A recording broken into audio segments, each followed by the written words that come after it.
Hello friends, welcome to my channel Shaukeen academy. आज फिर से हाजिर हूँ आपके सामने एक एनआईओएस का नया टॉपिक लेकर, six thinking hats and creativity.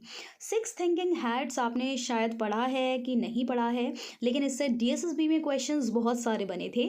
तो ये है एनआईओएस का टॉपिक सिक्स थिंकिंग हैट्स, जो किसने दिया है? एडवर्ड डे बोनो ने दिया है। ठीक है, इन्होंने जो है सिक्स थिंकिंग हैट्स बताई हैं, यानी कि 6 अलग अलग तरीके की टोपियाँ, कि आपको जब भी थिंकिंग करनी है तो आपको कौन सी टोपी पहननी है। ठीक है, हम में से कई लोग ना ये महसूस करते हैं कि हमारे मन में आने वाले विचार काफ़ी उलझे हुए होते हैं, मानो वो बिना किसी वजह के या बिना किसी तुक के हमारे पास आ रहे हों। इमोशन में लिपटे हुए ये विचार कभी हमें भविष्य की चिंता के साथ, तो कभी हमारे पास्ट की यादों का बोझ लिए आते हैं और एक ऐसा जाल बुनते हैं जिसके कारण हम कुछ भी साफ साफ सोच ही नहीं पाते। और ऐसा खास तौर पर तब होता है जब हमें कोई बड़ा डिसीजन लेना है, राइट। लेकिन बाकी चीज़ों की तरह थिंकिंग भी फ्रेंड्स एक आर्ट है, और हम चाहे तो इसे सुधार भी सकते हैं। किसके द्वारा? सिक्स थिंकिंग हैट्स के द्वारा। किसी भी टॉपिक पर साफ साफ सोच पाने के रास्ते का सबसे बड़ा रोड़ा क्या है, बताइए? सबसे बड़ा रोड़ा है हमारी कंफ्यूजन। हम जब भी किसी चीज़ के बारे में सोचते हैं तो कभी पॉजिटिव नेगेटिव हर चीज़ हमारे सामने आती है, तो हम इस चीज़ के अंदर जो है ना कंफ्यूज हो जाते हैं और किसी भी चीज़ का डिसीजन हम ले ही नहीं पाते हैं। जब भी हम किसी इन्फॉर्मेशन को अपने दिमाग में प्रोसेस करते हैं तो हमारे अंदर ना एक साथ कई सारे थॉट्स आने लगते हैं। कुछ इमोशनल होंगे, कुछ लॉजिकल, कुछ क्रिएटिव, तो कुछ फ्यूचर रिलेटेड। इन सभी विचारों को एक साथ लेकर सोच पाना बहुत ज़्यादा मुश्किल होता है। फॉर एग्जाम्पल, जैसे हम ना बहुत सारी गेंदों को लेकर सर्कस में करतब कर रहे हैं और हम एक भी बॉल को संभाल नहीं पा रहे हैं, राइट। बात करते हैं अब हम इन हैट्स की, तो सबसे पहले मैं बात करूंगी वाइट टोपी की, यानी कि सफ़ेद टोपी। एनआईओएस में सिर्फ आपको एक लाइन दे रखी है, इसके अंदर ये आंकड़ों और सूचनाओं पर केंद्रित है। लेकिन आपको एक लाइन पढ़कर कुछ समझ में नहीं आएगा फ्रेंड्स कि आंकड़ों और सूचनाओं पर केंद्रित है तो इस टोपी का क्या मतलब है, राइट। तो चलिए आज बात करते हैं वाइट हैट की। ये है फ्रेंड्स किसी कंप्यूटर की तरह सोचना, जिसमें आपको केवल डाटा और इन्फॉर्मेशन पर ध्यान देना है। फॉर एग्जाम्पल, आप एक कंप्यूटर हैं तो आप क्या करेंगे बताइए? आप बस कैलकुलेशन करेंगे और फैक्ट्स को जैसा का तैसा, यानी कि एक न्यूट्रल तरीके से पेश करेंगे। इसमें आप ना फीलिंग्स का तड़का नहीं लगा पाएंगे। बस वाइट हैट की ज़रूरत तब होती है जब आपको ये पता करना हो कि अभी जो इन्फॉर्मेशन हमारे पास है उससे क्या क्या फैक्ट्स निकल कर आ रहे हैं, और अपने गोल को पाने के लिए अभी कौन कौन सी इन्फॉर्मेशन आपको और भी ज़्यादा जुटानी है। अब आते हैं फ्रेंड्स हम रेड हैट की तरफ, यानी कि लाल टोपी। लाल टोपी के अंदर क्या आता है? भावों, अंतर्दृष्टि और महसूस करने पर केंद्रित है। यानी कि जब आप रेड हैट पहनेंगे ना तो अपनी भावनाओं के लिए ईमानदार रहें, तो इमोशनल होने के लिए तैयार हो जाइए, क्योंकि रेड हैट आपको बिना किसी हिचकिचाहट के अपनी फीलिंग्स जाहिर करने का मौका देती है। रेड हैट में आप अपनी किसी भी फीलिंग को जाहिर कर सकते हैं, चाहे वो आपका उत्साह की बात हो जिसमें आप कहें कि मुझे ये आइडिया बहुत पसंद आया, या आपको कोई संदेह हो जिसमें आप कहें कि ये आइडिया कुछ समझ नहीं आया, या फिर आपके अंदर असंतोष हो, या फिर आप कहें कि ये आइडिया मुझे बिल्कुल भी पसंद नहीं आया, राइट। कभी कभी ना अपनी फीलिंग्स को किसी कैटेगरी में डालना बड़ा मुश्किल हो जाता है और लोग कहते हैं मुझे ना बड़ी मिक्स्ड फीलिंग आ रही है यार। ऐसे में उन्हें समझाना थोड़ा ट्रिकी हो जाता है, राइट।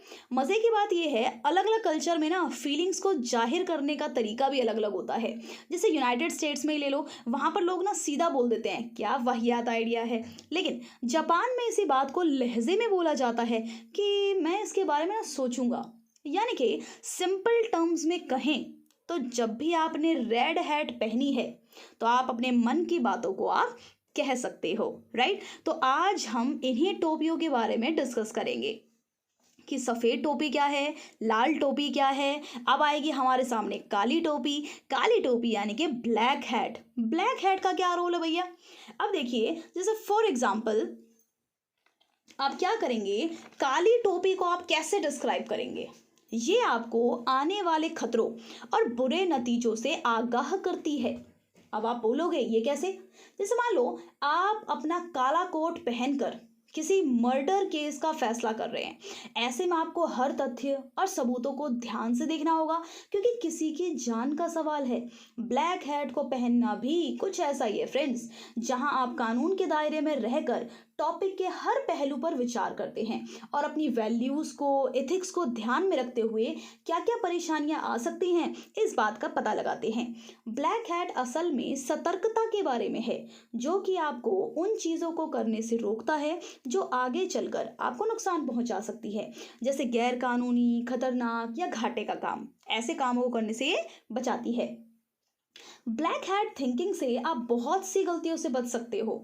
बस आपको इस बात का ध्यान रखना है कि आप कहीं ब्लैक हैट आपको ज़रूरत से ज़्यादा डरा ना दे और आप घबराहट में इस हैट के बारे में सोचते हुए बस गलतियां निकालने में ही सारा टाइम ना निकाल दें कि हाँ भाई, इससे तो ये भी गलती हो सकती है, इससे तो ये भी नुकसान हो सकता है, फिर आप कोई काम नहीं कर सकते हो। जिस तरह खाना हमारे लिए ज़रूरी है ना, लेकिन ज़रूरत से ज़्यादा खाना खाने से हम बीमार पड़ सकते हैं, उसी तरीके से ब्लैक हैट का काम है भाई, सावधानी के लिए ये ज़रूरी है। राइट। नेक्स्ट आता है फ्रेंड्स हमारे सामने पीली टोपी, यानी कि येलो हैट।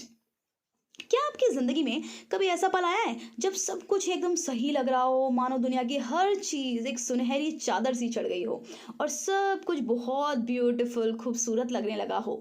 येलो हैट पहन कर ना आपको कुछ ऐसा ही सोचना है। आपको ना आशावादी बने रहना है। ठीक है, मतलब सब कुछ बढ़िया बढ़िया, लाभ पर केंद्रित। ठीक है, हमेशा पॉजिटिव थिंकिंग। ब्लैक टोपी की तरह नहीं हमेशा नेगेटिव थिंकिंग सोचना, ये सब नहीं।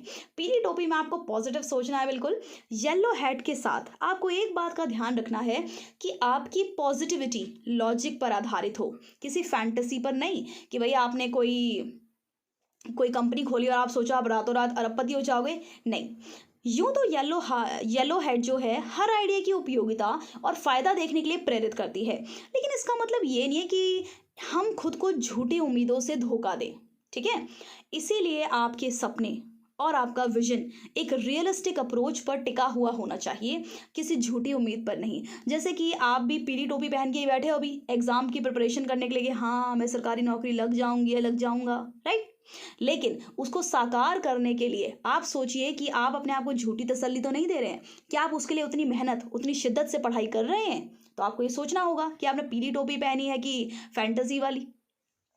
नेक्स्ट हम बात करते हैं ग्रीन टोपी की, यानी कि हरी टोपी सृजनात्मक चिंतन पर आधारित है। ये टोपी फ्रेंड्स आप जब स्कूल में जाओगे, अपने बच्चों को पढ़ाओगे तो ये बच्चों को पहनानी है। ठीक है, तो ग्रीन हैट। अब हम बात करेंगे ग्रीन हैट की। यह हैट नए और अनोखे आइडियाज़ को पनपने की जगह देती है। अब टाइम है थोड़ा क्रिएटिव होने का। ग्रीन हैट पहले से चल रही गतिविधियों के विकल्प और नए फ्रेश आइडियाज़ दोनों के बारे में सोचने का मौका देती है। इस हैट को पहनने का मतलब है कि आपका दिमाग आपकी परिस्थिति में किसी भी मुमकिन बदलाव के लिए खुला हुआ है। साथ ही आप अनोखे और पागलपन में लगने वाले आइडियाज़ को सुनने और समझने के लिए भी तैयार है। फॉर एग्जाम्पल, आप अपनी क्लास के हर बच्चे को ग्रीन हैट पहनने को कहें, आप उनसे किसी नए आइडिया की उम्मीद करोगे तो हो सकता है कोई बच्चा ऐसा बेहतरीन आइडिया लेकर आए जिससे आपको सबसे कम उम्मीद थी। आप बोलोगे अरे यार ये बच्चा तो बिल्कुल भी ऐसे रिस्पॉन्स नहीं करता था, लेकिन इसका आइडिया तो बहुत अच्छा है, राइट। जैसे जैसे आपके बच्चों का आत्मविश्वास बढ़ता जाएगा ना, आपके पास नए नए आइडियाज़ आते रहेंगे। नेक्स्ट हम बात करते हैं फ्रेंड्स अपनी नीली टोपी की, यानी कि ब्लू हैट। सोच के बारे में सोचने का हैट है, जिसको एडवर्ड बोनो ने थिंकिंग अबाउट थिंकिंग का भी नाम दिया है। ठीक है, जैसे एक चील आसमान में ऊंचे से ऊंचा उड़कर क्षेत्र का जायजा लेती है, ठीक उसी तरह ब्लू हैट को पहनकर हम हर पहलू से पूरे डिस्कशन का कंक्लूजन निकाल सकते हैं। ठीक है, यानी कि प्रक्रिया नियंत्रण सोचने के बारे में चिंतन है। जब आप कक्षा में अपना चैप्टर पढ़ा देंगे ना, आखिर में बच्चों को ब्लू हैट पहनने को कहना। ब्लू हैट पहनने के जरिए से हम पूरे सेशन का निष्कर्ष निकाल सकते हैं।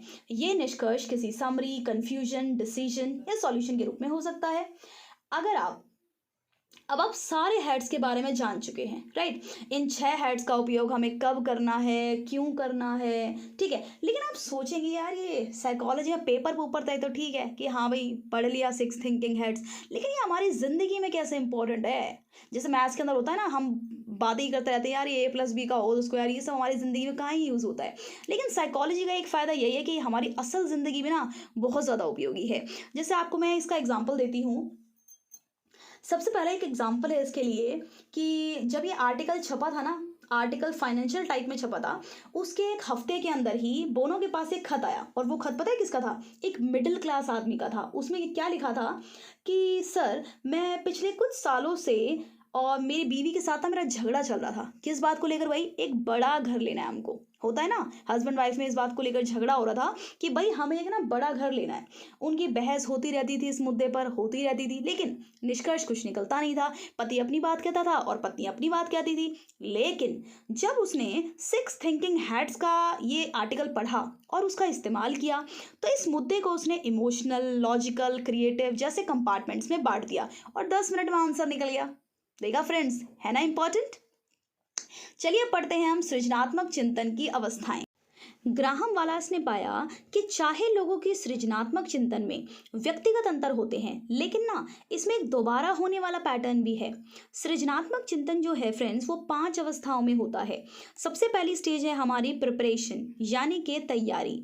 एक व्यक्ति जो एक महत्वपूर्ण समस्या के लिए सृजनात्मक हल विकसित करता है, कई घंटे उस समस्या में खोया रहता है, ज्ञान इकट्ठा करने में, वो उस पर कार्य करने में, राइट। ये हमारी इसकी पहली स्टेज है। आप सोच रहे हो कि मैं सृजनात्मक चिंतन की अवस्थाओं पे कैसे पहुंच गई? अभी तो मैं सिक्स थिंकिंग हैट्स पढ़ा रही थी, लेकिन एनआईओएस के अंदर सिक्स थिंकिंग हैट टॉपिक खत्म होते ही उन्होंने दे दिया है सृजनात्मक चिंतन की अवस्थाएं, राइट। और इसके बाद इन्होंने इसकी विशेषताएं वगैरह बता रखी है। लेकिन टेंशन मत लीजिए, यूनिट नंबर 6 जो है ये पूरी की पूरी क्रिएटिविटी पे है, तो नेक्स्ट वीडियो पूरी की पूरी क्रिएटिविटी पर ही आएगी आप लोगों के लिए, तो आप आराम से उस चीज़ को पढ़ सकते हो, ठीक है। नेक्स्ट स्टेज है फ्रेंड्स आपकी इंक्यूबेशन, जिसे हिंदी में कहा जाता है ऊष्मायन, यानी कि सृजनात्मक हल अक्सर एक ऊष्मायन काल के बाद ही बनकर निकलते हैं। ऊष्मायन का मतलब होता है वो वाला टाइम पीरियड, यानी कि वो वाला अंतराल जिसमें व्यक्ति सक्रिय रूप से समस्या पर काम नहीं करता और अन्य बातों की ओर ध्यान दे देता है। हमने अपनी डाइट में ना एक एग्जाम्पल लिया था, वो गोरिल्ला वाला, कि हाँ भी वो डब्बे पे डब्बे चढ़ता है, वो ऊपर से केले उतारता है। ये सेम वही है, वो थक कर जब बैठ जाता है ना और उसके बाद सोचता है कि हाँ मैं तो ये डब्बा भी रख सकता हूँ केलों को उतारने के लिए, तो वही वाला एग्जाम्पल सेट होता है इसमें। नेक्स्ट स्टेज है आपकी इल्यूमिनेशन। इल्यूमिनेशन का मतलब है सृजनात्मकता में अक्सर अचानक अंतर्दृष्टि या उद्बोधन होता है।